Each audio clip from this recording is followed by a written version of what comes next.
Jean Arthur was one of Hollywood's most beloved stars during its golden age. Known for a distinctive husky voice and impeccable comedic timing, Arthur's career spanned both silent films and the talkie era, cementing a legacy as a versatile and enduring actress. While she was a very private person, she did share her cottages in Carmel with magazines and friends. But before we dive in though, let's quickly see what made Arthur unique in her career. Growing up in New York, Jean initially had no aspirations for the limelight. It wasn't until she was discovered by a Fox film talent scout that a remarkable journey to Hollywood began. Early roles were small and went relatively unnoticed, but it didn't take long for Arthur's tenacity and unique charm to captivate audiences. Arthur's big break came with the rise of screwball comedies in the 1930s. Films like Mr. Deeds Goes to Town and You Can't Take It With You showcased her ability to blend wit, warmth and vulnerability, making her an audience favourite. She was famously selective about her roles, which only heightened her mystique. Working with iconic directors like Frank Capra and George Stevens, Arthur starred alongside leading men like Cary Grant and James Stewart.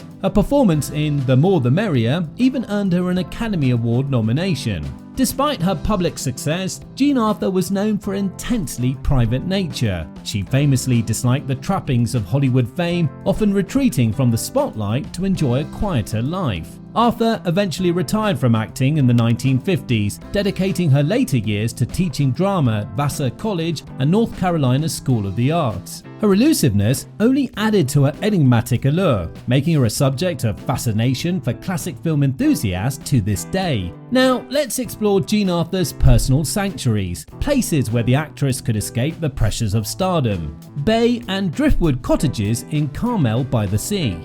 Jean Arthur's enchanting cottage in the Carmel Highlands, which she fondly called Driftwood, was a place where the actress retreated to escape the glare of Hollywood's spotlight. Nestled amidst the picturesque landscape of Carmel by the Sea, this home embodies the tranquility that Jean cherished throughout her life. Built in 1908, the home was designed based on a sketch drawn on brown paper by a woman who came to Carmel from San Francisco. The home had only been used as a summer vacation retreat until Arthur bought it after World War II.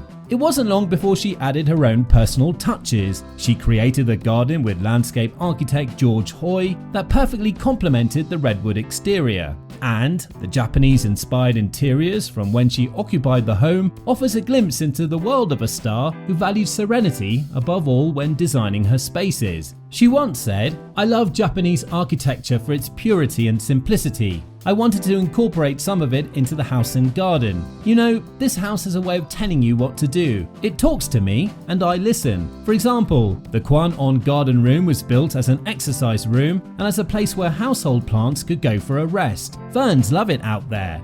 In the living room, the fireplace's wide mouth took over the room. It was one of her favourite areas to reflect, and she would often watch the fire to eventually catch glimpses of faces in the burning wood.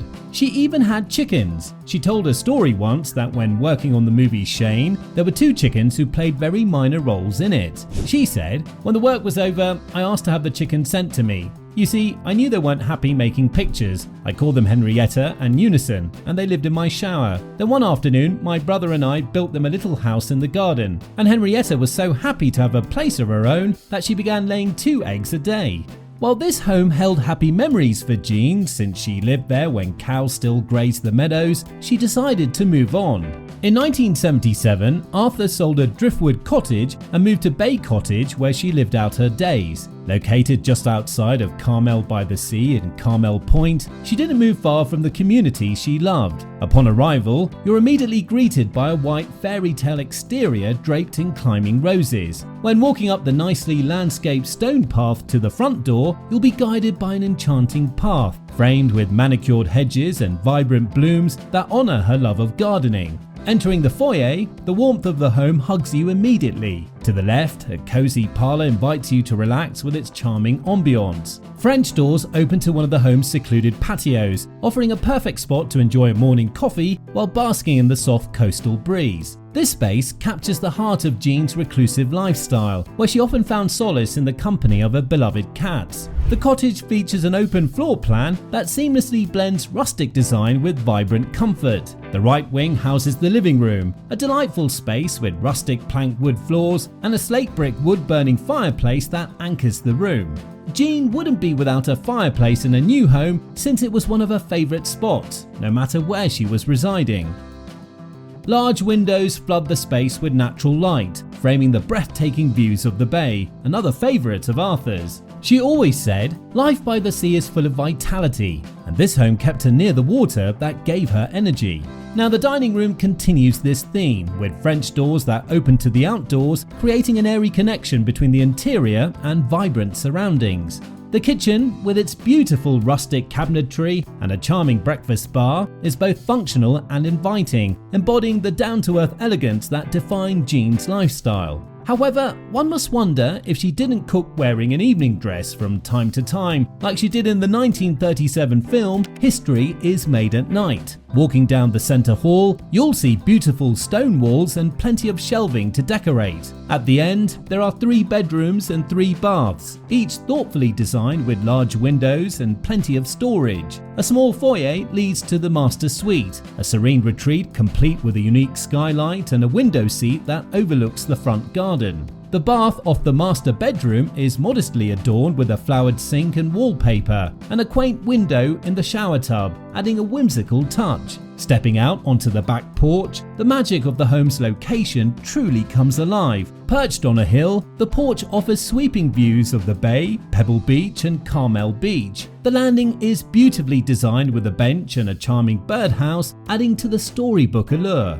It's easy to imagine Jean sitting here, feeding her cat's delicacies from the local market. It's no wonder Jean chose to retire here, retreating into a life of semi-seclusion. Jean lived out her days at this home surrounded by the beauty of nature and the companionship of her feline friends. In 1991, she passed away, and her ashes were scattered off Point Lobos, a fitting final resting place for a star who values simplicity and solitude. The home today is worth over $4.2 million and is still a favourite for fans of Jean Arthur. As we leave these charming cottages, we're reminded of the remarkable woman who called them home. Jean Arthur was a trailblazer who brought warmth, humour and depth to the screen. Even Jimmy Stewart once said Arthur was the finest actress he ever worked with. Her career spanned decades, leaving an indelible mark on classic cinema, yet she chose to step away from the spotlight to live a life of quiet contentment and help further the education of young minds. Here, in her beloved Carmel homes, she found solace in nature, the companionship of her animals, and the simple joys of everyday life. Now, if you enjoyed learning about Jean's life and her enchanting cottages, be sure to like this video and subscribe to our channel for more tours of iconic homes and the stories of the stars who lived in them. Thank you for joining us, and we'll see you in the next video.